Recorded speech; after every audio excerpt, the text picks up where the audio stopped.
ವಿದ್ಯಾರ್ಥಿಗಳೇ, ಇವತ್ತಿನ ದಿನ ನಿಮಗೆ ಭೂಗೋಳಶಾಸ್ತ್ರದ ಒಂದು ಅಧ್ಯಾಯವನ್ನು ಮಾಡ್ತೀನಿ. ಆ ಅಧ್ಯಾಯಕ್ಕೆ ಹೋಗೋಕ್ಕಿಂತ ಪೂರ್ವದೊಳಗೆ ಒಂದು ಚಿಕ್ಕದೊಂದು ಕತೆ ಹೇಳ್ತೀನಿ. ಆ ಕಥೆಗೂ ಮತ್ತು ಈ ಪಾಠಕ್ಕೂ ಒಂದಕ್ಕೊಂದು ಸಾಮ್ಯತೆ ಇದೆ ಅನ್ನೋದನ್ನ ನಿಮ್ಮಿಂದ ನಾನು ತಿಳ್ಕೊಳ್ಬೇಕಾಗಿದೆ. ಏನಾಗುತ್ತೆ ಕತೆ? ಒಂದೂರೊಳಗೆ ಒಂದು ಕುಟುಂಬ, ಅವ್ರಿಗೆ 4 ಜನ ಮಕ್ಕಳು. ಯಜಮಾನ ಮನುಷ್ಯ ಎಷ್ಟು ಜನ ಮಕ್ಕಳು? 4 ಜನ ಮಕ್ಕಳು. 4 ಜನರನ್ನ ಒಂದೊಂದು ಅವಧಿಗೆ ಕಾಡಿಗೆ ಕಳಿಸ್ತಾರೆ. ಕಳಿಸಿ ಏನ್ ಮಾಡ್ತಾರೆ, ಅಲ್ಲಿ ಕಾಡಿನೊಳಗೆ ಅಥವಾ ಅರಣ್ಯದೊಳಗೆ ಏನೇನು ಪರಿಸ್ಥಿತಿ ಇದೆ, ಸನ್ನಿವೇಶ ಏನೇನಿದೆ ಅದನ್ನ ಕ್ಲೀನಾಗಿ ಬರ್ಕೊಂಡ್ ಬರ್ಲಿಕ್ಕೆ ಅವ್ರ ತಂದೆ ಮೊದಲಿಗೆ ಒಬ್ಬೊಬ್ಬರನ್ನ ಕಳಿಸ್ತಾ ಹೋಗ್ತಾರೆ. ಮೊದಲಿಗೆ ತನ್ನ ಹಿರಿಯ ಮಗನನ್ನು ಕಳಿಸ್ತಾನೆ. ಎಲ್ಲಿಗೆ? ಕಾಡಿಗೆ ಅಥವಾ ಅರಣ್ಯಕ್ಕೆ ಕಳಿಸ್ತಾನೆ. ಹೋದಂತ ಸಂದರ್ಭದೊಳಗ ಆತ ಹೋಗಿ ಏನೇನು ಸಿಚುವೇಶನ್ ಇದೆಯೋ ಅದೆಲ್ಲವನ್ನ ಬರ್ಕೊಂಡು ಬರ್ತಾನೆ. ನೆಕ್ಸ್ಟ್ ತನ್ನ 2ನೇ ಮಗನನ್ನ ಇನ್ನೊಂದು ಅವಧಿಗೆ ಕಳಿಸ್ತಾನ. ಹಾಗೆಯೇ 3ನೇ ಮಗನನ್ನ ಮತ್ತೊಂದು ಅವಧಿಗೆ ಕಳಿಸ್ತಾನ. ಹಾಗೆಯೇ 4ನೇ ಮಗನನ್ನ ಇನ್ನೊಂದು ಅವಧಿಗೆ ಕಳಿಸ್ತಾನೆ. ಹೀಗೆ ಟೋಟಲ್ ಆಗಿ 4 ಮಕ್ಕಳನ್ನ 4 ಅವಧಿಗಳಿಗೆ ಕಳಿಸಿರ್ತಾರ. ಕಳಿಸಿದಾದ ಮೇಲೆ ಒಂದಿನ ಕುತ್ಕೊಳ್ತಾರ.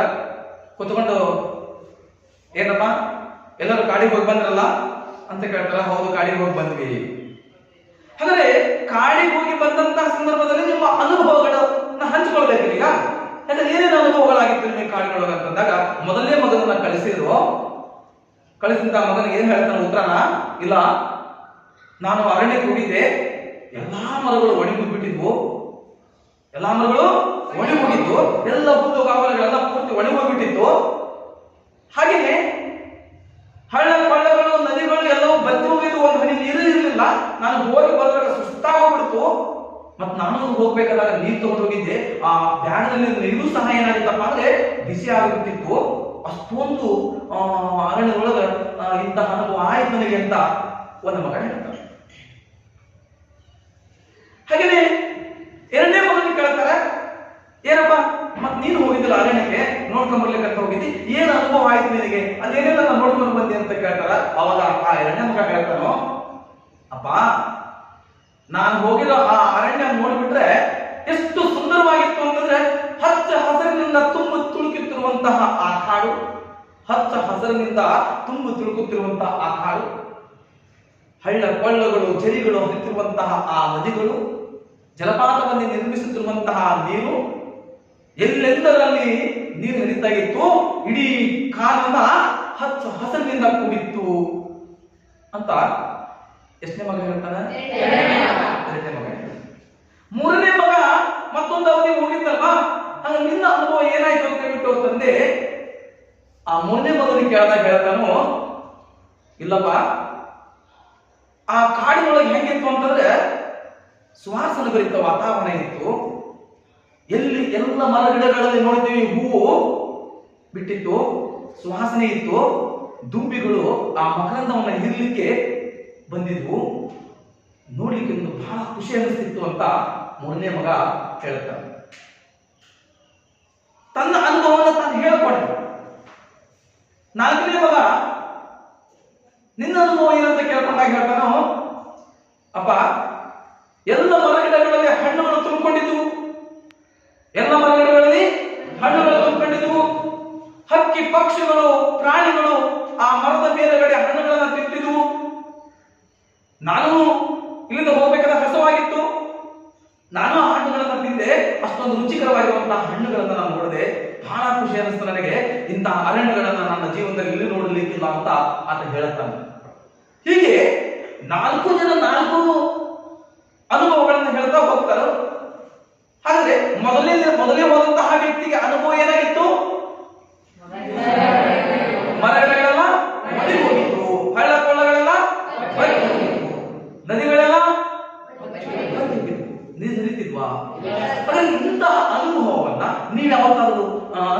ನೋಡಿದ್ದೀರಾ? ಯಾವಾಗ ಯಾವಾಗ? ಬೇಸಿಗೆ ಒಳಗೆ ಇಂತಹ ಅನುಭವ ನಿಮಗಾಗಿದೆ, ಹೌದಾ? ಸರಿ, ಓಕೆ. ಎರಡನೇ ಭಾಗ ಹೋಗಿದ್ದಲ್ಲ, ಹಚ್ಚ ಹಸರಿಂದ ಕಂಗೊಳಿಸುತ್ತಿರುವ ಆ ಕಾರಣ, ಹಳ್ಳ ಕೊಳ್ಳಗಳು ಕೆರೆಗಳು ತುಂಬಿ ಹರಿಯುತ್ತಿದ್ದಾವೆ, ನದಿಗಳು ತುಂಬಿ ಹರಿಯುತ್ತಿದ್ದಾವೆ, ಜಲಪಾತವನ್ನು ನಿರ್ಮಿಸಿದಾವೆ ಅಲ್ಲಿ ನದಿಗಳು ಅಂತ ಹೇಳ್ತಾ ಹೋಗ್ತಾರೆ. ಹಾಗಾದ್ರೆ ಇಂತಹ ಅನುಭವಗಳನ್ನು ನೀವು ನಿಮ್ಮ ಜೀವನದಲ್ಲಿ ಕಂಡಿದ್ದೀರಲ್ವಾ?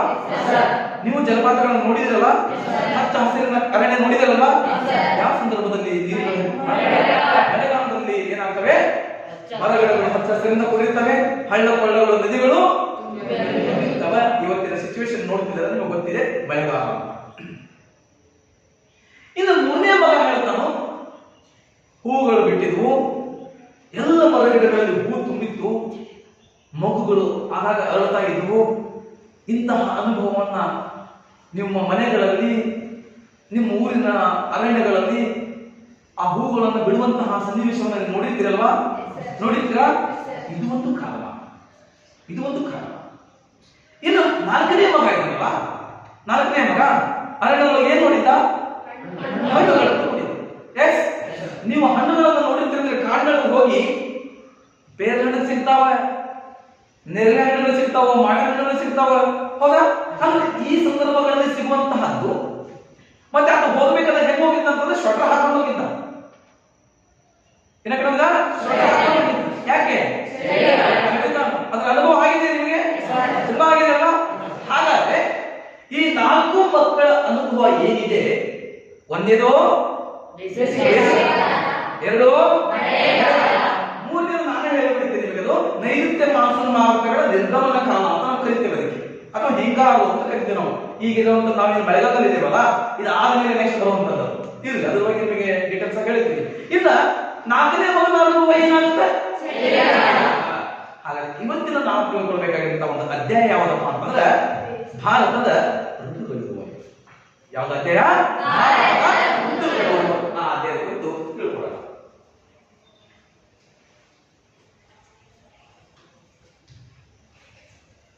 ಭಾರತದ ಋತುಗಳು. ಹಾಗಾದ್ರೆ ಇವತ್ತಿನ ಈ ಅಧ್ಯಾಯದೊಳಗೆ ನಾವು ತಿಳ್ಕೊಳ್ಬೇಕಾಗಿರುವಂತಹ ಪ್ರಮುಖ ಅಂಶಗಳೇನಪ್ಪ ಅಂತಂದ್ರೆ ಭಾರತದ ವಾಯುಗುಣದ ಪ್ರಮುಖ ಲಕ್ಷಣಗಳು. ಭಾರತದ ವಾಯುಗುಣದ ಪ್ರಮುಖ ಲಕ್ಷಣಗಳು. ಹಾಗಾದ್ರೆ ಭಾರತದ ವಾಯುಗುಣದ ಸ್ಥಿತಿ ಹೇಗೆ? ಭಾರತದ ವಾಯುಗುಣದ ಸ್ಥಿತಿ ಹೇಗೆ? ಹಾಗೆಯೇ ಭಾರತದಲ್ಲಿ ಮಳೆ ಹಂಚಿಕೆ, ಭಾರತದ ಮಳೆಯ ಹಂಚಿಕೆ ಪ್ರಮುಖ ಫಲಿತಾಂಶಗಳನ್ನ ನಾವಿವತ್ತು ತಿಳ್ಕೊಳ್ಳೋಣ.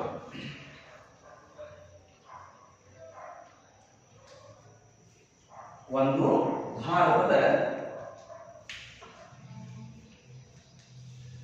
ವಾಯುಗುಣದ ಲಕ್ಷಣಗಳು. ಎರಡನೇ ಫಲಿತಾಂಶ ಭಾರತದ ವಾಯುಗುಣದ ಸ್ಥಿತಿ. ಮೂರು, ಋತುಮಾನಗಳು ಅಥವಾ ಕಾಲಗಳು. ಇವತ್ತಿನ ಅವಧಿಯೊಳಗೆ ಈ ನಾಲ್ಕು ಅಂಶಗಳನ್ನ ನಾವು ತಿಳ್ಕೊಳ್ಳೋಣ. ಆತ್ಮೀಯ ವಿದ್ಯಾರ್ಥಿಗಳೇ, ಭಾರತದ ವಾಯುಗುಣವು ಉಷ್ಣವಲಯದ ಮಾನ್ಸೂನ್ ಮಾದರಿಯ ವಾಯುಗುಣವನ್ನು ಹೊಂದಿದೆ. ಉಷ್ಣವಲಯದ ಮಾನ್ಸೂನ್ ಮಾದರಿಯ ವಾಯುಗುಣವನ್ನು ಭಾರತ ಹೊಂದಿದೆ. ಉಷ್ಣವಲಯದ ಇನ್ನೊಂದು ತರ ಹೇಳ್ತೇವೆ ನಾವು, ಭಾರತದ ವಾಯುಗುಣವು ಸಮಶೀತೋಷ್ಣ ವಲಯ. ಸಮಶೀತೋಷ್ಣ ವಾಯುಗುಣ. ಸಮಶೀತ ಸಮ ಉಷ್ಣ, ಸಮಶೀತ ಉಷ್ಣ, ಸಮಶೀತೋಷ್ಣ ವಾಯುಗುಣವನ್ನ ಭಾರತ ಹೊಂದಿದೆ ಎನ್ನುವಂಥದ್ದನ್ನ ನಾವು ನೋಡ್ತಾ ಹೋಗ್ತೇವೆ. ಹಾಗೆ ಈ ಮಾದರಿಯ ವಾಯುಗುಣದಲ್ಲಿ ಮಾರುತಗಳು, ಈ ಮಾದರಿಯ ವಾಯುಗುಣದಲ್ಲಿ ಯಾವ ಮಾದರಿಯ? ಉಷ್ಣವಲಯದ ಮಾನ್ಸೂನ್ ಮಾದರಿಯ ವಾಯುಗುಣದಲ್ಲಿ ನಮಗೆ ಮೊದಲಿಗೆ ನೋಡ್ಕೊಂಡ್ರೆ ವಾಯುಗುಣದ ಲಕ್ಷಣಗಳ ಬಗ್ಗೆ ನಾನು ಯಾವ ಹೇಳ್ತಾ ಇದ್ದೀನಿ. ಈ ವಾಯುಗುಣದ ಲಕ್ಷಣಗಳಲ್ಲಿ ತಾವು ಗಮನಿಸಿಟ್ಕೊಳ್ಳಿ. ಇವೆಲ್ಲ ನಾನು ನಿಮಗೆ ನೆಕ್ಸ್ಟ್ ಹೇಳ್ತೀನಿ. ಈ ಮೂರು ಫಲಿತಾಂಶಗಳನ್ನ ಇವತ್ತು ತಿಳ್ಕೊಳ್ಳೋಣ, ಓಕೆನಾ? ಇಲ್ಲಿ ನೋಡ್ರಿ, ಈ ವಾಯುಗುಣದ ಲಕ್ಷಣಗಳಲ್ಲಿ ನೋಡ್ತಾ ಹೋದಾಗ ಭಾರತದ ಭಾರತದ ವಾಯುಗುಣವು ಉಷ್ಣವಲಯದ ಮಾನ್ಸೂನ್ ಮಾದರಿಯ ವಾಯುಗುಣವನ್ನ ಹೊಂದಿದೆ.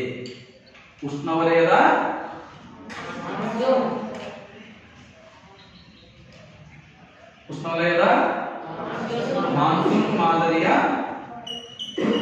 ವಾಯುಗುಣವನ್ನ ಹೊಂದಿದೆ.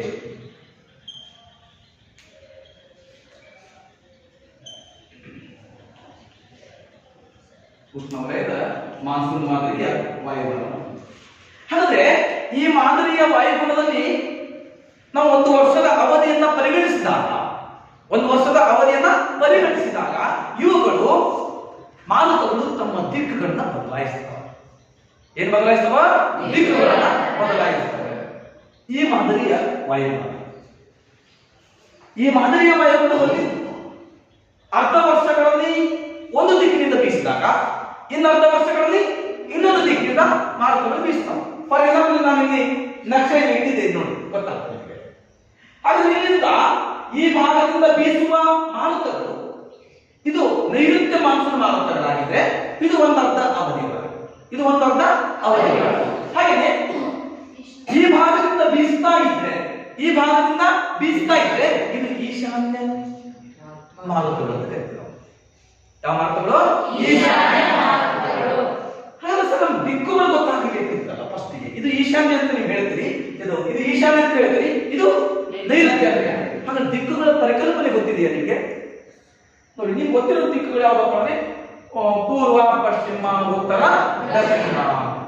ಅದನ್ನ ನಾವು ಶಾರ್ಟ್ಕಟ್ ಆಗಿ ಹೇಳಬೇಕು ಈಗ. ಓಕೆ, ಇಲ್ಲಿ ಉತ್ತರ ಸರಿ ಇದೆಯಾ? ಹಾಗೆ ಈ ಕಡೆ ಭಾಗದಲ್ಲಿ ಈಶಾನ್ಯ ಹೌದಾ? ಈ ಕಡೆ ಹೋದ್ರೆ ಪೂರ್ವ ಇದೆ, ಇಲ್ಲಿ ಆಗ್ನೇಯ ಬಂತ, ನೆಕ್ಸ್ಟ್ ದಕ್ಷಿಣ, ನೆಕ್ಸ್ಟ್ ನೈಋತ್ಯ, ನೆಕ್ಸ್ಟ್ ಪಶ್ಚಿಮ, ಅದಾದ್ಮೇಲೆ ವಾಯುವ್ಯ.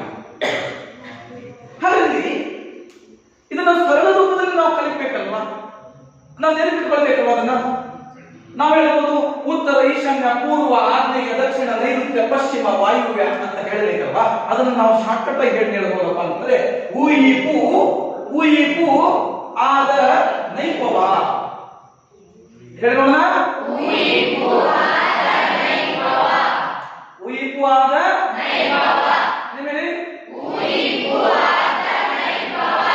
ಗೊತ್ತಾಯ್ತಾ? ಹಾಗಾದ್ರೆ ಭಾರತದ ನಕ್ಷೆ ಬಿಡಿಸಿದ್ದೀವಿ. ಈ ನಕ್ಷೆ ಒಳಗೆ ನೋಡ್ಕೊಳ್ಳಿ, ಈ ಕಡೆ ಬಂದಾಗ ಯಾವ ದಿಕ್ಕು ಬರುತ್ತೆ? ಈ ಕಡೆ ಬಂದಾಗ ಯಾವ ದಿಕ್ಕು ಬರುತ್ತೆ? ಹಾಗಾದ್ರೆ ಉಷ್ಣವಲಯದ ಮಾನ್ಸೂನ್ ಮಾದರಿಯ ವಾಯುಗುಣದಲ್ಲಿ ಮಾರುತಗಳು ದಿಕ್ಕುಗಳನ್ನ ಬದಲಾಯಿಸುತ್ತವೆ. ಗೊತ್ತಾಗಿದೆ ದಿಕ್ಕುಗಳ ಪರಿಕಲ್ಪನೆ? ಹಾಗಾದ್ರೆ ವಾಶ್ ಮಾಡಿ ಯಾರು ನಾನು ಏನು ಶಾರ್ಟ್ ನೋಡಿದೆ ನನಗೆ. ಉಯಿಪು ಆದ ನೈಪವ ಗೊತ್ತಾ? ನೋಡೋಣ. ಉಯಿಪು ಆದ ನೈಪವ. ಓಕೆ, ನಮ್ದು ನಕ್ಷೆ ಬಿಡಿಸ್ಬಿಟ್ಟಿದ್ರೆ ಹೇಳ್ಬಿಡ್ತೀನಿ.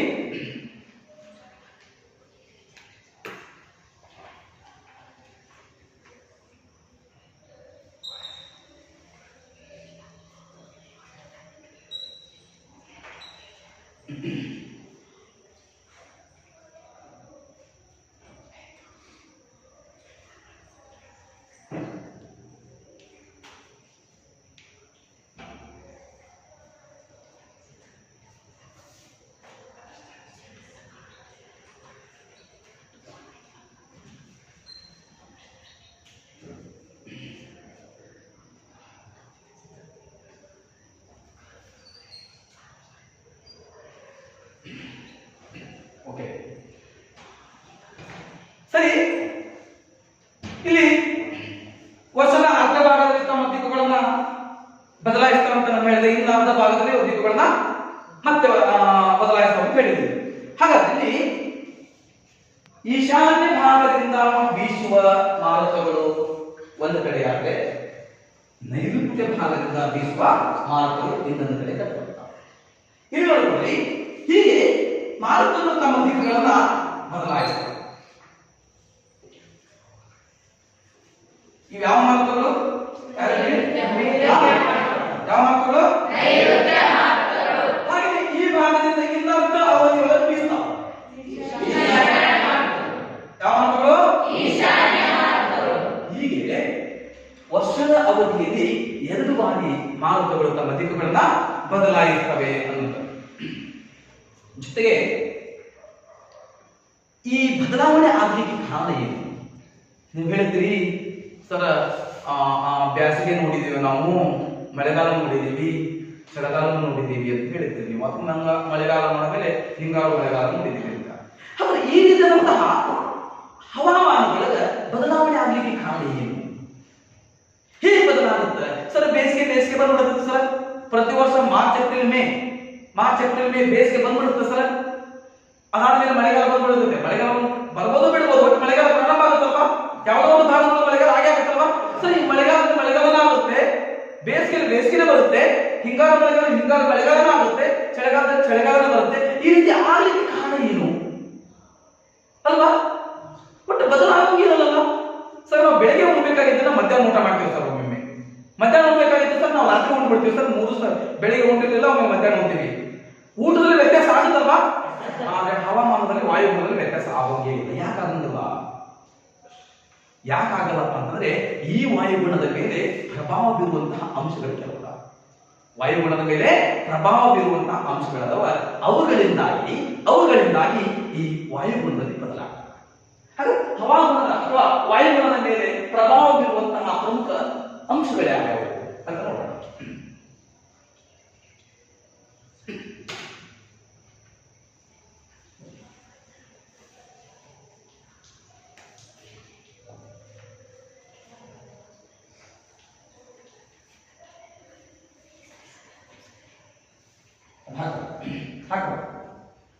ಹಾಕ್ಬೇಡ ಹೀಗೆ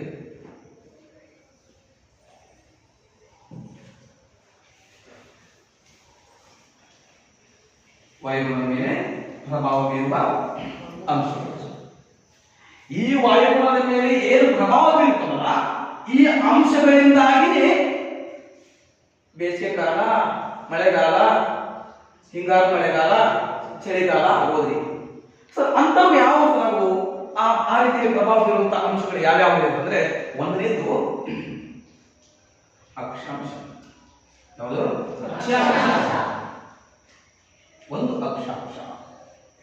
ಸರಿ, ಈ ಅಕ್ಷಾಂಶಗಳು ಸಹ ವಾಯುಗುಣದ ಮೇಲೆ ಪ್ರಭಾವ ಬೀರುತ್ತಾ ಇದ್ದೀರಾ? ಇಲ್ಲಿ ನೋಡ್ಕೊಳ್ಳಿ, ಅಕ್ಷಾಂಶಗಳನ್ನ ನಾವು ಯಾವ ರೀತಿಯಾಗಿ ಗುರುತಿಸ್ತೇವೆ ಗ್ಲೋಬಿನ ಒಳಗ ಅಂತಂದ್ರೆ,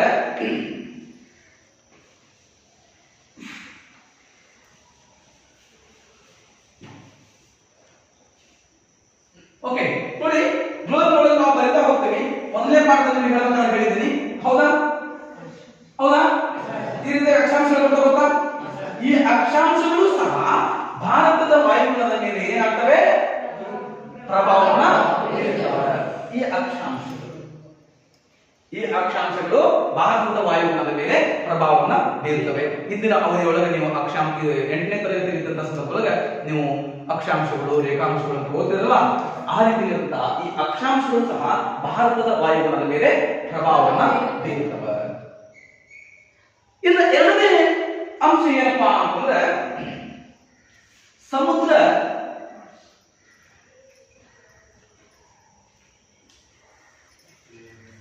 ಇರುವ ಎತ್ತರ. ಸಮುದ್ರ ಮಟ್ಟದಿಂದ ಇರುವ ಎತ್ತರ. ಈ ಸಮುದ್ರ ಮಟ್ಟದಿಂದ ಇರುವ ಎತ್ತರವೂ ಸಹ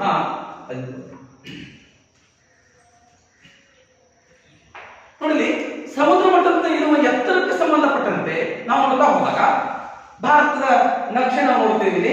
ಇದಿಷ್ಟು ಸಮುದ್ರ ಸಂಪೂರ್ಣವಾಗಿ ಹೌದಾ? ಇಲ್ಲಿ ಬಂದ್ರೆ ಬಂಗಾಳ ಕೊಲ್ಲಿ, ಇಲ್ಲಿ ಬಂದ್ರೆ ಅರಬ್ಬಿ ಸಮುದ್ರ, ಕೆಳಗಡೆ ಬಂದ್ರೆ ಹಿಂದೂ ಮಹಾಸಾಗರ, ಹೌದಾ? ಸಂಪೂರ್ಣವಾಗಿ 3 ಕಡೆಗಳಿಂದ ಏನಾಗಿದೆ? ನೀರಿನಿಂದ ಆವೃತವಾಗಿದೆ ಭಾರತ. ಹಿಂದಿನ ಅವಧಿಯಲ್ಲಿ ಹೇಳಬೇಕಾದಾಗ ಭಾರತವನ್ನು ಒಂದು ಪರ್ಯಾಯ ದ್ವೀಪ ಅಂತ ಕರಿತೀವಿ ಅಂತ ಹೇಳಬೇಕಾದಾಗ 3 ಕಡೆ ನೀರಿದ್ದು, 1 ಕಡೆ ಭೂಭಾಗವನ್ನು ಹೊಂದಿದ್ದರಿಂದಾಗಿ ಇದನ್ನ ಪರ್ಯಾಯ ದ್ವೀಪ ಅಂತ ಕರೀತೀವಿ. ಹೀಗೆ ಈ ಸಮುದ್ರ ಮಟ್ಟದಿಂದ ಭಾರತ ಇರುವ ಎತ್ತರಕ್ಕೆ ಹೋದಂತೆ ವಾಯುಗುಣದ ಮೇಲೆ ಪ್ರಭಾವ ಬೀರುತ್ತದೆ, ಬದಲಾಗ್ತಾ ಹೋಗುತ್ತೆ. ನೀವು ಭಾರತದ ಹಿಂದೆ ನೋಡಬಾರ್ದು. ಮತ್ತೆ ಸ್ವಲ್ಪ ಹೋಗ್ಬಿಡಿ, ಎತ್ತರಕಂದ್ರೆ ಇಲ್ಲಿ ಕಡಿಮೆ ಇದು ಮಾತ್ರ ಕಡಿಮೆ ಆಗೈತಿ. ಭಾರತ ಹೆಂಗೆ ಮ್ಯಾಲ ತಿಂಗಲ್ಲ.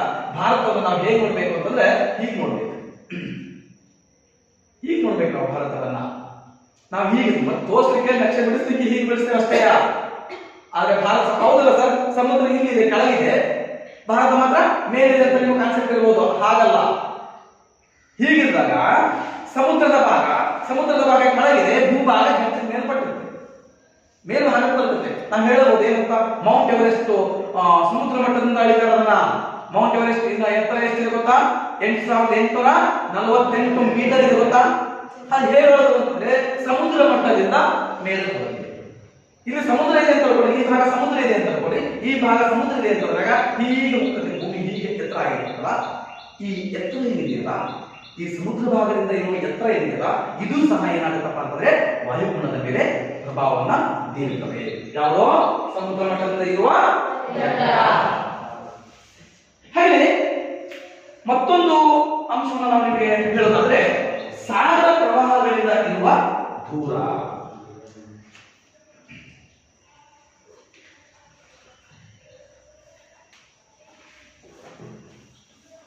ಸಾಗರ ಪ್ರವಾಹಗಳಿಂದ ಇರುವ ದೂರ. ಈಗ ಫಾರ್ ಎಕ್ಸಾಂಪಲ್ ಸಾಗರಗಳಲ್ಲಿ ಪ್ರವಾಹ ಉಂಟಾಗ್ತವೆ ಗೊತ್ತಾ? ಈ ಸುನಾಮಿ ಉಂಟಾಗತ್ತೆ ನೋಡ್ರಿ. ಸುನಾಮಿ ಉಂಟಾಗತ್ತೆ ಗೊತ್ತಾ? 2004ರಲ್ಲಿ ತಮಿಳುನಾಡಿನಲ್ಲಿ ಸುನಾಮಿ ಉಂಟಾಗಿತ್ತು, ಎಲ್ಲ ಪಕ್ಷಿಗಳು ಹೋಗ್ಬಿಡ್ತಾ ಭಾಗದಲ್ಲಿ. ಈ ರೀತಿ ಆಗುವಂತಹ ಏನು ಸಮುದ್ರ ಭಾಗದಲ್ಲಿ ಪ್ರವಾಹಗಳು ಉಂಟಾಗ್ತವಲ್ಲ, ಈ ಪ್ರವಾಹಗಳಿಂದ ಭಾರತ ಎಷ್ಟು ದೂರ ಇದೆ, ಇದು ಸಹ ಏನಾಗುತ್ತಪ್ಪ ಅಂತಂದ್ರೆ ಭಾರತದ ವಾಯುಗುಣವನ್ನ ಬದಲಾಯಿಸಲಿಕ್ಕೆ ಕಾರಣ ಆಗುತ್ತದೆ. ಹಾಗೆಯೇ ಮಾರುತಗಳ ದಿಕ್ಕು.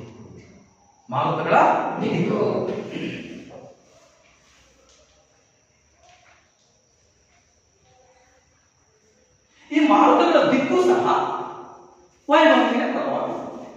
ನಾನು ವಾಯುಗುಣದ ಲಕ್ಷಣಗಳನ್ನು ಹೇಳ್ಬೇಕಾದ್ರೆ ಹೇಳಿದೆ, ಒಂದರ್ಧ ಅವಧಿಯೊಳಗ ಯಾವ ಭಾಗದಿಂದ, ಇನ್ನರ್ಧ ಅವಧಿಯೊಳಗ ಈಶಾನ್ಯ ಭಾಗದಿಂದ ಏನ್ ಮಾಡ್ತಾವ ಮಾರುತಗಳು ಬೀಸ್ತವೆ. ಹೌದಾ? ಹೀಗೆ ಈ ಮಾರುತಗಳ ದಿಕ್ಕೇನಿದೆಯಲ್ಲ, ಇವುಗಳು ಸಹ ಏನಾಗ್ತವಪ್ಪ ಅಂತಂದ್ರೆ ಭಾರತದ ವಾಯುಗುಣವನ್ನ ನಿಯಂತ್ರಿಸುತ್ತವೆ. ನೈಋತ್ಯ ಭಾಗದಿಂದ ಮಾರುತಗಳು ಬೀಸಾಕತ್ತು ಅಂತಂದ್ರೆ ನೀವು ಅಂಡರ್ಸ್ಟ್ಯಾಂಡ್ ಮಾಡ್ಕೊಂಡಿರ್ಬೇಕು, ಮಳೆಗಾಲ ಪ್ರಾರಂಭ ಆಯಿತು ಅಂತ. ನೈಋತ್ಯ ಭಾಗದಿಂದ ಮಾರುತಗಳು ಬೀಸಲಿಕ್ಕೆ ಪ್ರಾರಂಭ ಆಯಿತು ಅಂತಂದ್ರೆ ಏನ್ ತಿಳ್ಕೊಳ್ಬೇಕು ನೀವು? ಮಳೆಗಾಲ ಪ್ರಾರಂಭ ಆಯಿತು. ಹೇಗೆ ಗೊತ್ತಾಗುತ್ತೆ ಸರ್? ಹವಾಮಾನ ಇಲಾಖೆ ಹೇಳ್ತಿರ್ತೀವಿ, ನೆನಪಿರಲಿ. ಕೇರಳ ಯಾವಾಗ ಮುಂಗಾರು ಪ್ರವೇಶ ಆಯಿತೋ ಕರ್ನಾಟಕಕ್ಕೆ, ಕೇರಳದಲ್ಲಿ ಯಾವಾಗ ಮುಂಗಾರು ಪ್ರವೇಶ ಆಯಿತೋ ಕರ್ನಾಟಕಕ್ಕೆ 2 ರಿಂದ 3 ಅಥವಾ 4 ದಿನಕ್ಕೆ ಕರ್ನಾಟಕಕ್ಕೆ ಮುಂಗಾರು ಮಳೆ ಏರ್ಪಡುತ್ತೆ. ಒಂದು ವೇಳೆ 4-5 ದಿನ ಲೇಟ್ ಆಯಿತು ಬಂದಿಲ್ಲ ಅಂತಂದ್ರೆ ಅಲ್ಲಿ ಮುಂಗಾರು ದುರ್ಬಲಗೊಂಡಿದೆ, ಮಾರುತಗಳು ದುರ್ಬಲ ಆಗಿದ್ದಾವೆ ಅಂತ. ನಿಮಗೆ ಮಳೆಗಾಲ ಬಗ್ಗೆ ಹೇಳಬೇಕಂತ ಹೇಳ್ತೀನಿ. ಹೀಗೆ ಏನಪ್ಪಾ ಅಂತಂದ್ರೆ ಮಾರುತಗಳ ದಿಕ್ಕುಗಳು ಸಹ ಏನಾಗುತ್ತಪ್ಪ ಅಂತಂದ್ರೆ ವಾಯುಗುಣದ ಮೇಲೆ ಪ್ರಭಾವ ಬೀರ್ತವೆ ಅನ್ನೋದು. ಹಾಗೆ ಪರ್ವತದ ಶ್ರೇಣಿಗಳು ಹಬ್ಬಿರುವ ರೀತಿ. ಮತ್ತೊಂದು ಪರ್ವತ ಶ್ರೇಣಿಗಳು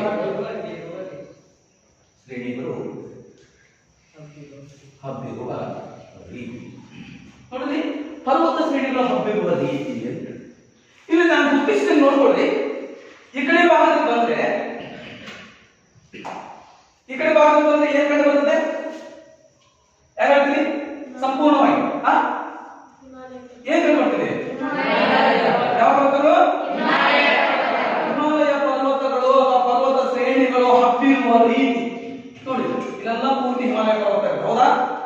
ಈ ಪರ್ವತ ಶ್ರೇಣಿಗಳು ಹಬ್ಬಿರುವ ರೀತಿ ಇದೆಯಲ್ಲ, ಹಾಗೆಯೇ ನಾವು ಈ ಕಡೆ ಬಂದಾಗ, ಇಲ್ಲಿ ಬಂದಾಗ ಪಶ್ಚಿಮ ಘಟ್ಟಗಳು, ಮತ್ತೆ ಈ ಕಡೆ ಬಂದ್ರೆ ಪೂರ್ವ ಘಟ್ಟಗಳು.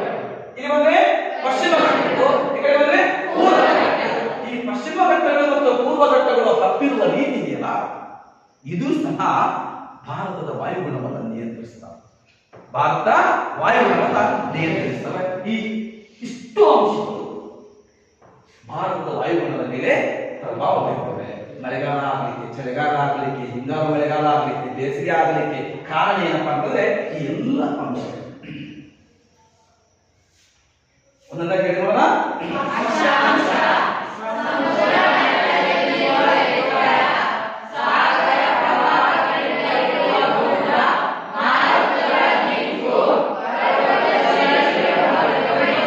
ಪರ್ವತ ಶ್ರೇಣಿಗಳು, ಇದಿಷ್ಟು ಭಾರತ ವಾಯುಗುಣವನ್ನ ನಿಯಂತ್ರಿಸ್ತಾ. ಇದು ಯಾವಾಗಲೂ ಈ ಪ್ರಶ್ನೆ ನಿಮಗೆ ಪರೀಕ್ಷಾ ದೃಷ್ಟಿಯಿಂದಲೂ ಬಹಳ ಇಂಪಾರ್ಟೆಂಟ್ ಆಗಿರ್ತದೆ. ನೆನಪಿರಲಿ ನಿಮಗೆ ಇದು ಕಾನ್ಸೆಪ್ಟ್ ನೆನಪಿರಲಿ. ಸರಿ, ಹೆಂಗೆ ಗೊತ್ತಾಗಬೇಕು ಅಂತಂದ್ರೆ ನಾ ಇಂಡಿಯನ್ ಅಕ್ಷರ ವಿಷಯದಲ್ಲಿ ಈಗ ಬಂತು ಅಂತಂದ್ರೆ ನೀವು ಕಾನ್ಸೆಪ್ಟ್ ನೆನಪಿರಲಿ, ಅಕ್ಷಾಂಶ. ಓಕೆನಾ? ಈ ರೀತಿ ಇಂಡಿಯನ್ ಅಕ್ಷರ ತಗೊಂಡ್ಬಿಟ್ರೆ ನಿಮ್ಗೆ ಸರ್ ಗೊತ್ತಾಗುತ್ತಾ ಇಷ್ಟು ಪಾಯಿಂಟ್ಸ್ ಅನ್ನ ಭಾರತ ಅಕ್ಷರದಾಗ ನಾವು ಅದನ್ನ ಇಮ್ಯಾಜಿನ್ ಮಾಡ್ಕೊಳ್ಬಹುದಾ ಅಂತ ಮಾಡ್ಕೊಳ್ಬಹುದಾ? ಹಾಗೆ ನೋಡಿ ನಾನು ಈಗ ಹೇಗೆ ಗುರುತಿಸ್ತೀನಿ, ಇದು ಹೇಗೆ ನೆನಪಿಟ್ಕೊಳ್ಳೋದು ಹೇಳ್ತಿದ್ದೀನಿ. ಭಾರತದ ವಾಯುಗುಣವನ್ನು ಪ್ರಭಾವ ಬೀರುವ ಅಂಶಗಳು ಅಂತಂದಾಗ ಕೇವಲ ಭಾರತ ನಕ್ಷೆಗಳು ಮಾತ್ರ ಅದನ್ನು ನಾನು ಕಲಿಸ್ಬೋದಿನಿ, ತಿಳ್ಕೊಳ್ಬಹುದು. ಈಗ ನಾನು ಹಂಗೆ ಹೇಳ್ತೀನಿ ನೋಡ್ಕೊಳ್ಳಿ. ಈಗ ಹಾಕಿದ್ರೆ ಏನು ಸರಿನಾ? ನೆಕ್ಸ್ಟ್ ಇಲ್ಲಿ ಸಮುದ್ರ ಇದೆ, ನಿಮ್ಗೆ ಗೊತ್ತಿರಲಿ ಇಲ್ಲಿ ಸಮುದ್ರ ಇದೆ. ಹಾಕಣ ಸಮುದ್ರ ಐತೆ ಅಂತ ಅನ್ಕೊಂಡಾಗ ನಾನು ಸ್ವಲ್ಪ ಮೇಲ್ಗಡೆ ಹೊಂಟೀನಿ. ಸಮುದ್ರ ಮಟ್ಟದಲ್ಲಿ ಇರುವ ಓಕೆ. ಇಲ್ಲಿ ಸಾಗರ ಸಮುದ್ರಗಳಿದಾವೆ. ಇಲ್ಲಿಂದ ಏನ್ ಬೀಳ್ತದವೆ? ಇಲ್ಲಿ ಸಾಗರ ಪ್ರವಾಹಗಳಿಂದ ಭಾರತ ದೂರ ಇದೆ. ಸಾಗರ ಪ್ರವಾಹಗಳಿಂದ ದೂರ ಆಯ್ತಾ? ಹಾಗೆ ಮತ್ತೊಂದು ಪಾಯಿಂಟ್ಸ್ ನಾವು ನೋಡೋಣ. ಇಲ್ಲಿ ಭಾರತಗಳ ಹೌದಾ? ನೆಕ್ಸ್ಟ್ ಒಂದು ಪಾಯಿಂಟ್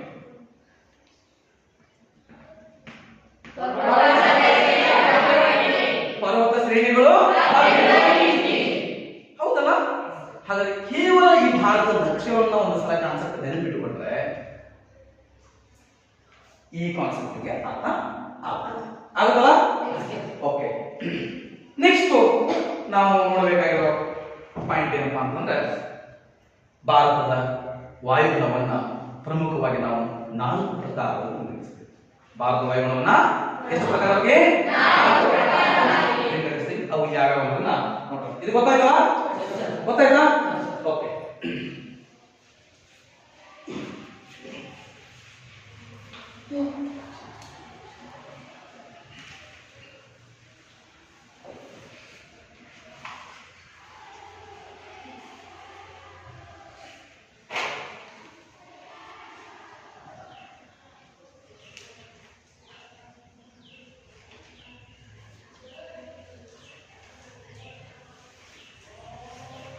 ಭಾರತದ ವಾಯುಗುಣದ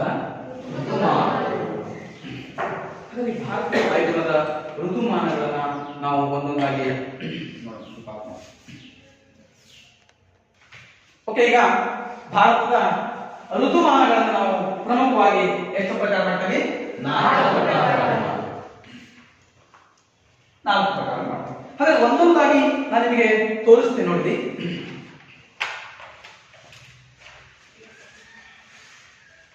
ಯಾರು ಹೇಳ್ತೀರಿ? ಬೇಸಿಗೆ ಕಾಲ ಮಾರ್ಚಿನ ಮೇಗಳು. ಬೇಸಿಗೆ ಕಾಲ ಓಕೆ. ನೆಕ್ಸ್ಟ್ ಇದೆ ಯಾರು ಹೇಳ್ತೀರಿ? ಮಳೆಗಾಲ ಜೂನ್ ಇಂದ ಸೆಪ್ಟೆಂಬರ್. ಮಳೆಗಾಲ ಜೂನ್ ಸೆಪ್ಟೆಂಬರ್. ಓಕೆ. ಇನ್ನೊಂದಿದೆ ನೈಋತ್ಯ ಮಾನ್ಸೂನ್ ಮಾರುತಗಳು ನಿರ್ಗಮನ ಕಾಲ ಅಕ್ಟೋಬರ್ ಇಂದ ನವೆಂಬರ್. ಓಕೆ. ನೈಋತ್ಯ ಮಾನ್ಸೂನ್ ಮಾರುತಗಳ ನಿರ್ಗಮನ ಕಾಲ October to November. Okay. Next ಒಂದು ಪಾಯಿಂಟ್ ಇದೆ ಚಳಿಗಾಲ ಡಿಸೆಂಬರ್ ಇಂದ ಫೆಬ್ರವರಿ. ಚಳಿಗಾಲ ಡಿಸೆಂಬರ್ ಇಂದ ಫೆಬ್ರವರಿ. ಹಾಗಾದ್ರೆ ಇವತ್ತು ಯಾವ ತಿಂಗಳು ಇದು? ಜುಲೈ ತಿಂಗಳು. ಹಾಗಾದ್ರೆ ನಾವು ಜುಲೈ ತಿಂಗಳಲ್ಲಿ ಏನಿರ್ತಂದ್ರೆ ಈ ತಿಂಗಳು ನಾವು ಜುಲೈದಲ್ಲಿ ಇರ್ತದೆ ಯಾವ ಋತುಮಾನದಲ್ಲಿ ಇದೆ? ಯಾವ ಋತುಮಾನದಲ್ಲಿ ಮಳೆ ಆಗ್ತಿದೆಯಲ್ಲ? ಸ್ವಲ್ಪ ಆಗ್ತದೆ, ಜಾಸ್ತಿ ಆಗ್ತಿದೆಯಾ? ಸಾಕು ಆಗ್ತಿದೆಯಾ? ಮಾನವನ ಪ್ರವೃತ್ತಿ ಎಂತದ್ದು? ಮಾನವನ ಪ್ರವೃತ್ತಿ ಎಂತದ್ದು? ಹೆಂಗೆ ಬಿಸಿಲು ಜಾಸ್ತಿ ಆಗ್ತಂದ್ರ ಅಯ್ಯೋ ಅಯ್ಯೋ ಅಯ್ಯೋ ಬಿಸಿಲು ಅಂತಾರೆ. ಮಳೆ ಜಾಸ್ತಿ ಅಂತಂದ್ರೆ ಏನಪ್ಪಾ ರೋಷ ಇಟ್ಟೋಗೈತೆ ಮಳೆಗಾಲ ಸಲುವಾಗಿ ಅಂತ. ಹೌದಾ? ಚಳಿ ಆತಂದ್ರೆ ಮುಗಿದು ಹೋಯ್ತ್ರಿ. ಇದರ ಭಾಷೆಯಲ್ಲಿ ಏನಿಲ್ಲ ಬರೀ ಚಳಿ ಅಂತಾರೆ ಇಲ್ಲ. ನಮ್ಮ ಉತ್ತರ ಕರ್ನಾಟಕ ಮಾತುಗಳಲ್ಲಿ ಅಂತಿರ್ತಾರೆ ಈ ಮಾತುಗಳನ್ನ. ಹೌದಾ? ಸರಿ, ಬರೀ ಬಿಸಿಲ ಹೊಯ್ತಪ್ಪ, ಬರೀ ಬಿಸಿಲ ಹೊಡಿತು. ಏನಪ್ಪ ಈ ವರ್ಷ ಕಾಲಮಾನ ಕೆಟ್ಟೈತಿ ಬಿಡ ಅಂತ. ಕಾಲಮಾನ ಕೆಟ್ಟೈತಿ ಈ ವರ್ಷ, ಮಳೆಗಾಲ ಇಲ್ಲ. ಮಳೆ ಬರಲಿಲ್ಲ ಅಂದ್ರೆ ಕಾಲಕ್ಕೆ ಬೇಯೋದು, ಮಳೆ ಬರಲಿಲ್ಲ ಅಂದ್ರೆ ಕಾಲಕ್ಕೆ ಬೇಯೋದು. ಏನಪ್ಪ ಕಾಲ ಕೆಟ್ಟೈತಿ, ಏನ್ ಮಾಡೋದೈತಿ? ಕೆಟ್ಟವ್ ನಾವ್ರಿ. ಅರಣ್ಯವನ್ನ ಬೆಳೆಸಲಿಲ್ಲ, ಪ್ರಕೃತಿಯನ್ನ ಉಳಿಸ್ಲಿಲ್ಲ, ಪರಿಸರವನ್ನ ಉಳಿಸ್ಲಿಲ್ಲ. ಹಿಂಗಾಗಿ ಇವೆಲ್ಲ ಬದಲಾವಣೆ ಆಗುತ್ತಾವ. ಹೌದಾ? ನಮ್ಮಿಂದಾಗಿರೋದ ತನ್ನಿಂದಾಗಿರೋದ? ಹಾಗಾದ್ರೆ ನೋಡಿದ್ರಿ ಇಲ್ಲಿ ಬೇಸಿಗೆಕಾಲ ಮಾರ್ಚ್ ಮೇ, ಮಳೆಗಾಲ ಜೂನ್ ಟು ಸೆಪ್ಟೆಂಬರ್, ನೈಋತ್ಯ ಮಾನ್ಸೂನ್ ಮಾರುತಗಳ ನಿರ್ಗಮನ ಕಾಲ ಅಕ್ಟೋಬರ್ ಟು ನವೆಂಬರ್, ಹಾಗೆ ಚಳಿಗಾಲ ಡಿಸೆಂಬರ್ ಟು ಫೆಬ್ರವರಿ. ಈ ರೀತಿಯಾಗಿ ನಾ ಬರೀತೀನಿ.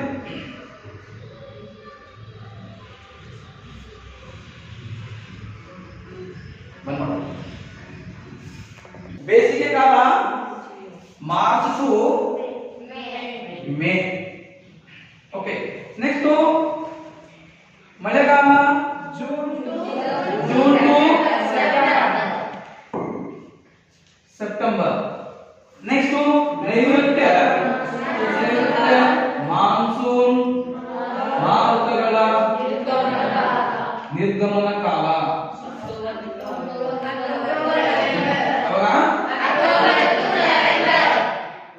October to. ನೆಕ್ಸ್ಟ್ ಬರೋದು ಚಳಿಗಾಲ ನೋಡ್ಕೊಳ್ಳಿ, ಡಿಸೆಂಬರ್ ಟು ಫೆಬ್ರವರಿ. ಓಕೆನಾ? 1 2 3 4 ಋತುಮಾನಗಳನ್ನ ನಾವು ನೋಡ್ತಾ ಹೋಗ್ತೇವೆ. ಹೌದಾ? ಸರಿ, ಹಾಗಾದ್ರೆ ಇವತ್ತಿನ ಅವಧಿಗಳಲ್ಲಿ ನಾವು ತಿಳ್ಕೊಳ್ಬೇಕಾಗಿದ್ದು ಯಾವುದು?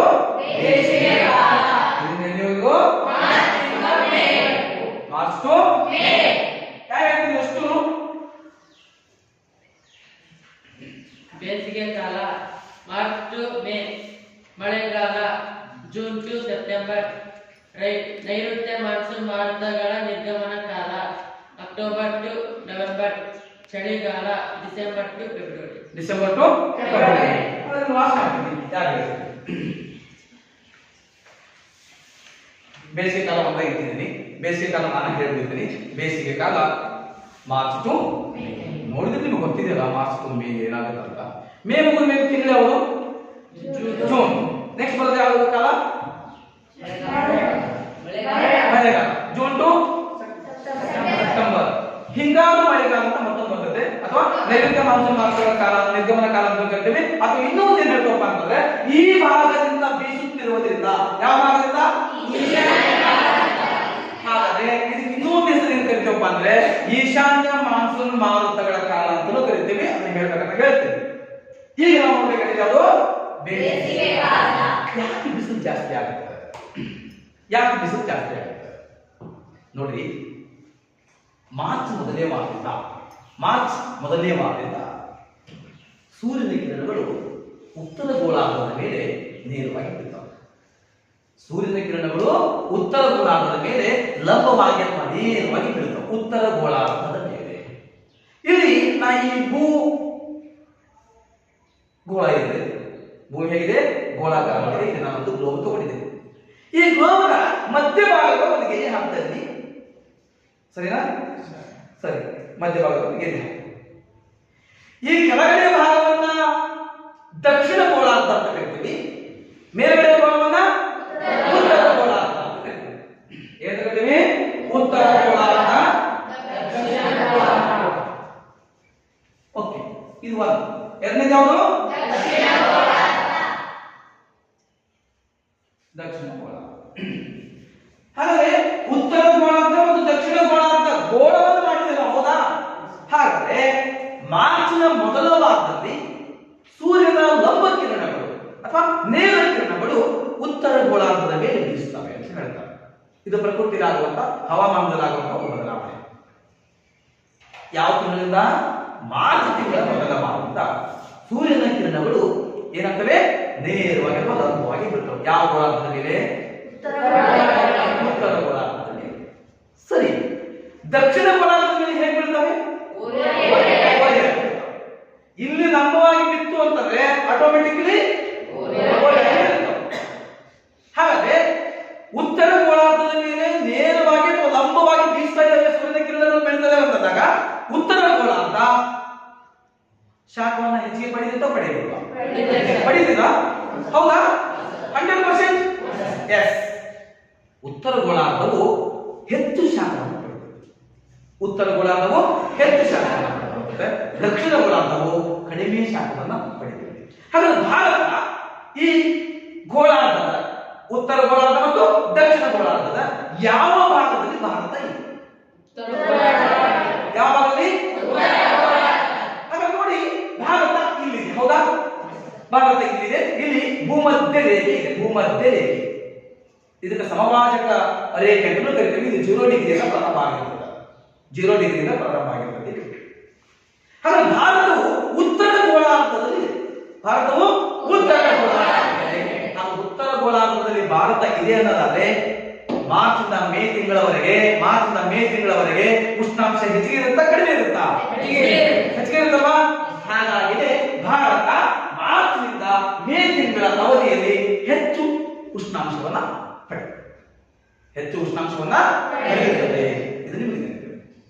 ಹಾಗಾದ್ರೆ ಭಾರತ ಈ ಅವಧಿ ಒಳಗೆ ಹೆಚ್ಚು ಉಷ್ಣಾಂಶವನ್ನ ಪಡೆಯುತ್ತಿದೆ ಅಂತಂದಾದ್ರೆ ನಾವು ಇದನ್ನು ಭಾರತವನ್ನು ಸಹ ಎರಡು ಭಾಗ ಮಾಡ್ತೀವಿ. ಇಲ್ಲಿ 23.5 ಡಿಗ್ರಿ ಉತ್ತರ ಅಕ್ಷಾಂಶ ಅಂತ ಇದೆ. 23.5 ಡಿಗ್ರಿ ಉತ್ತರ ಅಕ್ಷಾಂಶ.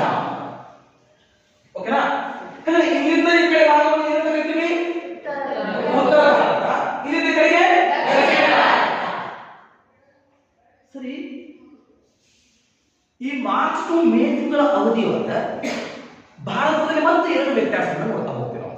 ಇಡೀ ಗ್ಲೋಬದಲ್ಲಿ ಏನ್ ಮಾಡಿದ್ವಿ? ಭೂಮಂಡಲದೊಳಗೆ ಉತ್ತರ ಗೋಳಾರ್ಧ ಹೆಚ್ಚು ಶಾಖವನ್ನು ಪಡೆಯುತ್ತದೆ, ದಕ್ಷಿಣ ಗೋಳಾರ್ಧ ಕಡಿಮೆ ಶಾಖವನ್ನು ಪಡೆಯುತ್ತದೆ. ಉಷ್ಣಾಂಶವನ್ನು ಹೊಂದಿರುತ್ತದೆ ನೇರವಾಗಿ ಇಲ್ಲಿ ಸೂರ್ಯನ ಕಿರಣಗಳು ಬೀಸೋದ್ರಿಂದಾಗಿ. ಹಾಗಾದ್ರೆ ಭಾರತದಲ್ಲೂ ಸಹ ಒಂದು ಬದಲಾವಣೆ ಆಗುತ್ತೆ. ಏನು ಬದಲಾವಣೆ ಆಗುತ್ತಪ್ಪ ಅಂತಂದ್ರೆ ನೋಡ್ಕೊಳ್ಳಿ, ಉತ್ತರ ಭಾರತವು ಹೆಚ್ಚು ಉಷ್ಣಾಂಶವನ್ನ ಪಡೆದರೆ ದಕ್ಷಿಣ ಭಾರತವು ಕಡಿಮೆ ಉಷ್ಣಾಂಶವನ್ನ ಪಡೆದಿದೆ. ಸರಿ, ದಕ್ಷಿಣ ಭಾರತವು ದಕ್ಷಿಣ ಗೋಳಾರ್ಧದಲ್ಲಿದೆಯಾ? ದಕ್ಷಿಣ ಭಾರತವು ದಕ್ಷಿಣ ಗೋಳಾರ್ಧದಲ್ಲಿದೆಯಾ? ಯಾವ ಗೋಳಾರ್ಧದಲ್ಲಿದೆ? ಟೋಟಲಿ ಭಾರತ ಉತ್ತರ ಗೋಳಾರ್ಧದಲ್ಲೇ ಇದೆ. ಅದೇನು ಪ್ರತ್ಯೇಕ ಏನಾಗಿಲ್ಲ. ಎಸ್. ಹಾಗಾದ್ರೆ ಈ ಭಾಗ ಹೆಚ್ಚು ಉಷ್ಣಾಂಶವನ್ನು ಪಡೆಯುತ್ತದೆ, ಈ ಭಾಗ ಕಡಿಮೆ ಉಷ್ಣಾಂಶ ಪಡೆಯುತ್ತದೆ ಅಂತ ಹೇಳ್ತಾರೆ. ಅದೇ ಹೇಗೆ ಸರ್? ಅಂದ್ರೆ ದಕ್ಷಿಣ ಭಾರತದಲ್ಲಿ ಪ್ರಮುಖವಾಗಿ ನೆನಪಿಗೆ ಮೂರು ಕಡೆ ಏನನ್ನ ಆವೃತವಿದೆ? ಆವೃತ. ಮೂರು ಭಾಗಗಳಲ್ಲಿ ಸಮುದ್ರದಿಂದ ಕೂಡಿರುವುದರಿಂದಾಗಿ ಆಟೋಮೆಟಿಕಲಿ ದಕ್ಷಿಣ ಭಾರತ ಕಡಿಮೆ ಉಷ್ಣಾಂಶವನ್ನ ಪಡೆದಿದೆ. ನಿಮ್ಗೆ ನೆನಪಿರಲಿ. ಹಾಗಾದ್ರೆ ಉತ್ತರ ಭಾರತ ಏನಾಗುತ್ತೆ? ಹೆಚ್ಚು ಉಷ್ಣಾಂಶವನ್ನ ಪಡೆದುಕೊಳ್ಳುತ್ತೆ. ಉತ್ತರ ಭಾರತವು ಹೆಚ್ಚು ಉಷ್ಣಾಂಶವನ್ನ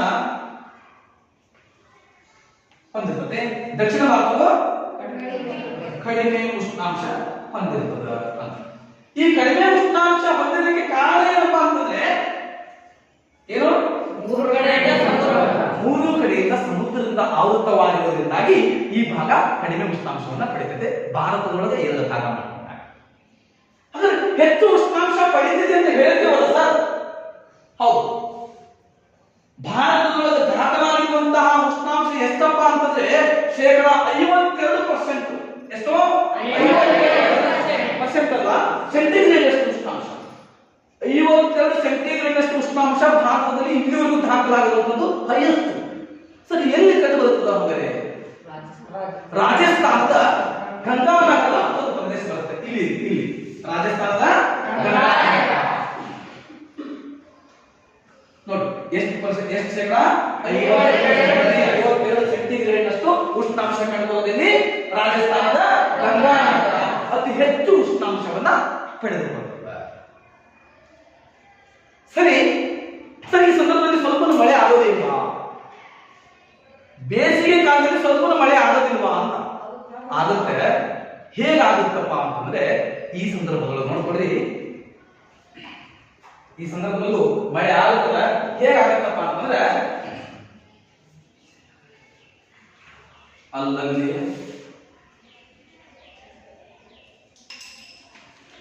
ಸ್ಥಳೀಯ ಉಷ್ಣಾಂಶ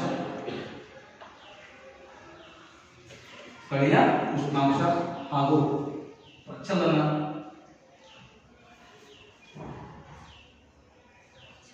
ಪ್ರಚಲನ ಪ್ರವಾಹಗಳಿಂದ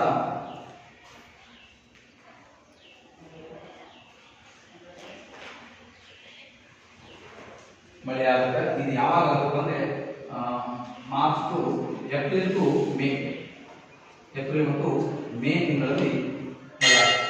ಏಪ್ರಿಲ್ ಟು ಮೇ ತಿಂಗಳಲ್ಲಿ ಇದು ಮಳೆ ಆಗುತ್ತದೆ.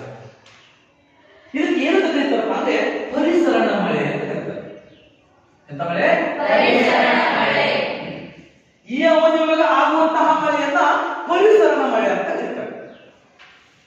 ನೋಡಿ, ಅಲ್ಲಲ್ಲಿಯ ಸ್ಥಳೀಯ ಉಷ್ಣಾಂಶ ಹಾಗೂ ಪ್ರಚಲನ ಪ್ರವಾಹಗಳಿಂದ ಏಪ್ರಿಲ್ ಮತ್ತು ಮೇ ತಿಂಗಳಲ್ಲಿ ಮಳೆಯಾಗುತ್ತದೆ. ಏಪ್ರಿಲ್ ಮತ್ತು ಮೇ ತಿಂಗಳಲ್ಲಿ ಮಳೆಯಾಗುತ್ತದೆ. ಇದನ್ನ ಎಂತಹ ಮಳೆ ಅಂತ ಕರಿತೀವಿ? ಎಂತ ಮಳೆ? ಹಾಗಾದ್ರೆ ಈ ಪರಿಸರ ಮಳೆಗೆ ಕೆಲವು ಭಾಗಗಳಲ್ಲಿ ಕೆಲವೊಂದು ಹೆಸರುಗಳಿಂದ ಕರೀತಾ ಹೋಗ್ತಾರೆ. ಇದನ್ನ ಪಶ್ಚಿಮ ಬಂಗಾಳದಲ್ಲಿ ಕಾಲ ಬೈಸಾಖಿ ಅಂತ ಕರೀತಾರೆ. ಪಶ್ಚಿಮ ಬಂಗಾಳದಲ್ಲಿ ಕಾಲ ಬೈಸಾಖಿ, ಉತ್ತರ ಪ್ರದೇಶದಲ್ಲಿ ಆಂಧೀಸ್ ಅಂತ ಕರೀತಾರೆ. ಯಾಕಂದ್ರ ಆಂಧೀಸ್.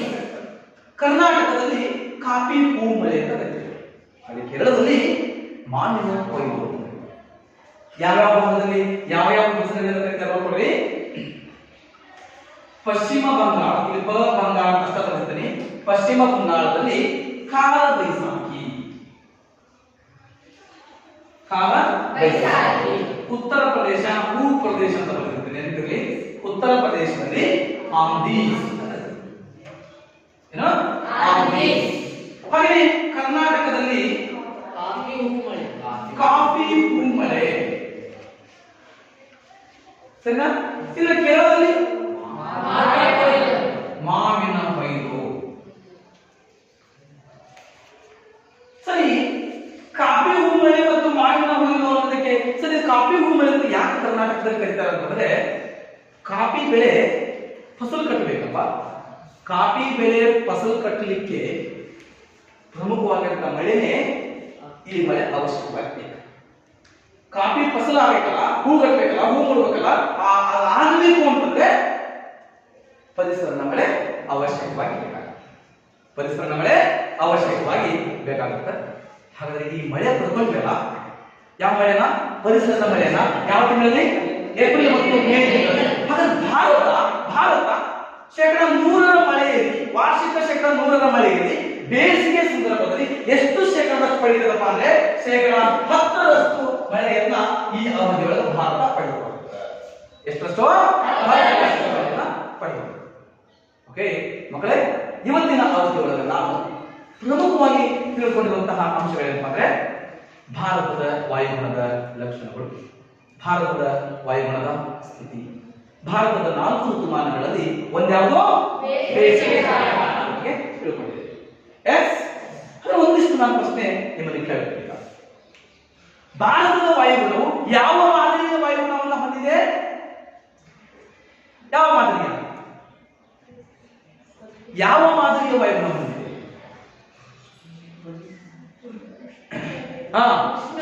ಉಷ್ಣವಲಯದ ವಾಯುಗುಣವನ್ನ ಹೊಂದಿದೆ. ಸರಿ, ಹಾಗಾದ್ರೆ ಭಾರತದ ವಾಯುಗುಣದ ಮೇಲೆ ಪ್ರಭಾವ ಬೀರುವಂತಹ ಅಂಶಗಳು ಯಾವ್ಯಾವು? ಸಮುದ್ರ ಮಟ್ಟದಿಂದ ಇರುವ ಎತ್ತರ,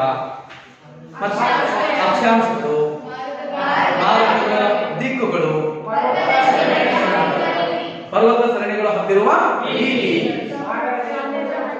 ಸಾಗರ ಪ್ರವಾಹಗಳಿರುವ ಇರುವ ದೂರ, ಇಷ್ಟು ಏನಾದ್ರೆ ವಾಯುಗುಣದ ಮೇಲೆ ಪ್ರಭಾವವನ್ನು ಬೀರುತ್ತದೆ.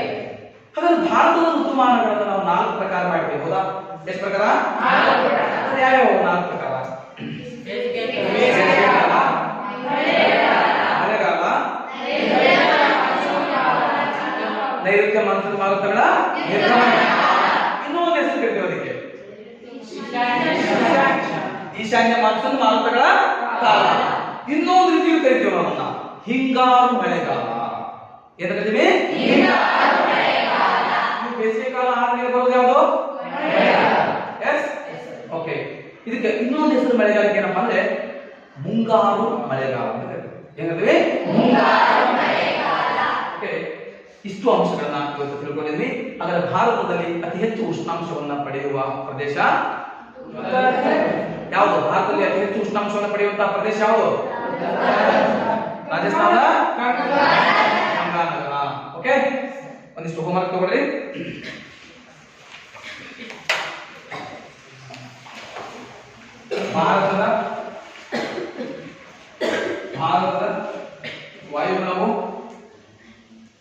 ಭಾರತದ ವಾಯುಗುಣವು ಡ್ಯಾಶ್ ಮಾದರಿಯ ವಾಯುಗುಣ ಹೊಂದಿದೆ.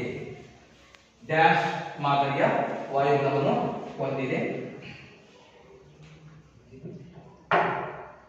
ಭಾರತದ ವಾಯುಗುಣದ ಮೇಲೆ ಪ್ರಭಾವ ಬೀರುವ ಅಂಶಗಳಾದವು. ಭಾರತದ ಪ್ರಮುಖ ಋತುಮಾನಗಳನ್ನು ಹೆಸರಿಸಿ. ನೆಕ್ಸ್ಟ್, ದಕ್ಷಿಣ ಭಾರತವು ಬೇಸಿಗೆಯಲ್ಲಿ ಕಡಿಮೆ ಉಷ್ಣಾಂಶ ಪಡೆಯಲು ಕಾರಣವೇನು? Okay, thank you. Next class ಮುಂದೆ